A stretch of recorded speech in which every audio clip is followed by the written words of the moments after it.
আজ মিতার ছেলের মামাবাড়ির ভাত। বিশাল আয়োজন হয়েছে। মামাবাড়ি ভাত নামেই মামা কোথায়, ভাত খাওয়াবে তো দাদু। দত্তবাড়িটা আজ ভীষণভাবে সাজগুজ করেছে, অথচ 4 বছর আগে এই বাড়িটাকে সুখ গ্রাস করে ফেলেছিল পুরোপুরিভাবে। দত্তবাড়ির একমাত্র ছেলে অয়নের সঙ্গে মিতার বিয়ে হয় 4 বছরের ভালোবাসাবাসীর পরিণতি। বিদেশে হানিমুন সেরে নতুন বউকে বাবা মায়ের জিম্মায় রেখে অয়ন অফিসে জয়েন করতে চলে যায় মুম্বাই। এতদিন মেসে থাকতো, এবার বাড়ির ব্যবস্থা করে মিতাকে নিয়ে আসবে অয়ন। সাথে মা বাবা ছেলে বউয়ের নতুন সংসার গুছিয়ে দিয়ে মাসখানেক থেকে তারা কলকাতায় ফিরে আসবেন। নতুন বিয়ের পর দুজনেই অস্থির দুজনকে কাছে পাওয়ার জন্য। পেরিয়ে গেল 2 মাস। অয়ন সবার টিকিট কেটে বাড়ির আসছে। ছেলের সংসার সাজাবার জন্য বাবা মায়ের সে কি উৎসাহ, কি নিয়ে যাবেন তাই নিয়ে দুজনেই খুব উত্তেজিত। মিতার বেশ লাগে, কদিন ধরে বুড়ো বুড়ির মজা দেখছে সে, যেন ওদের দুজনকে নিয়ে পুতুল খেলার আনন্দ উপভোগ করছে তারা। ক্রমে অয়নের আসার দিন উপস্থিত।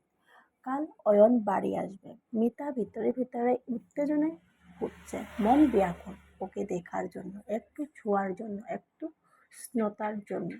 সকলের অপেক্ষা শেষ করে অবশেষে এলো অয়ন, তবে জীবিত নয়, মৃত। অয়নের প্লেন ক্রাশ হয়েছিল, একজন যাত্রীও জীবিত ছিল না। বাবা মা সুখে পাগল, মিতা পাথর। ওই সুখের বাড়িতে মিতা টিকতে পারছিল না।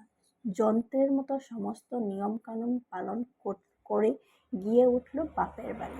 যদিও বাবা নেই, দাদা বৌদি আর মা।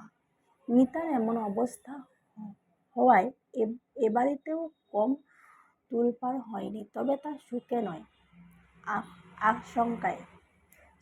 সারা জীবন মিতা দাদার গোলগ্রহ হয়ে থাকবে সেই চিন্তায়। দাদা বিরক্ত, বৌদি আসার সঙ্গে সঙ্গে মুখ ফিরিয়ে নিল, আর মা তাকে অভ্যর্থনা জানালেন অপয়া বলে।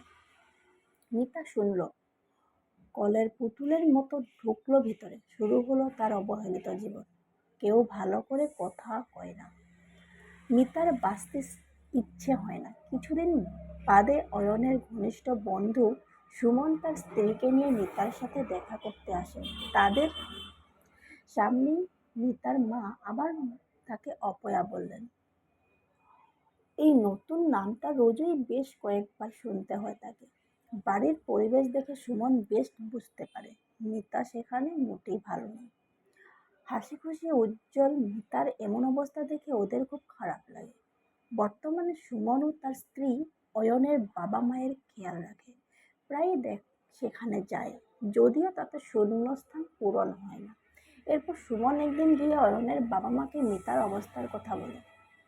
অয়নের মা পুত্রসুখ ভুলে মিতাকে তার কাছে নিয়ে আসতে বললেন। সুমনের কাছে শুনে মিতাকে তার মা সঙ্গে করে নিয়ে আসেন অয়নদের বাড়ি। এসে যথারীতি তিনি বললেন, তার অপয়া মেয়ের জন্যই তাদের ছেলের মৃত্যু হয়েছে।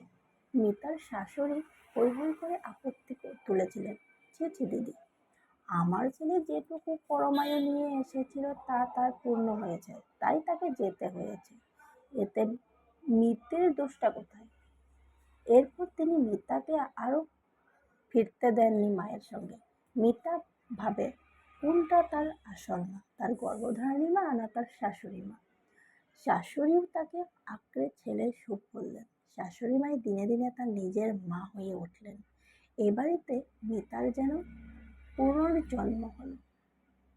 এরপর তারা উপযুক্ত পাত্র দেখে মিতার আবার বিয়ে দেন, খুব ধুমধাম করে, যেন মেয়ের বিয়ে তাদের। মেয়েরা যেমন বিয়ের পর স্বামীর ঘর থেকে বাপের বাড়ি আসে, মিতা আসে তার প্রাক্তন শ্বশুর বাড়িতে স্বামীর সঙ্গে। এটাই যেন এখন তার বাপের বাড়ি। আর আজ মিতার ছেলের এ বাড়িতেই মামা ভাত খাওয়া।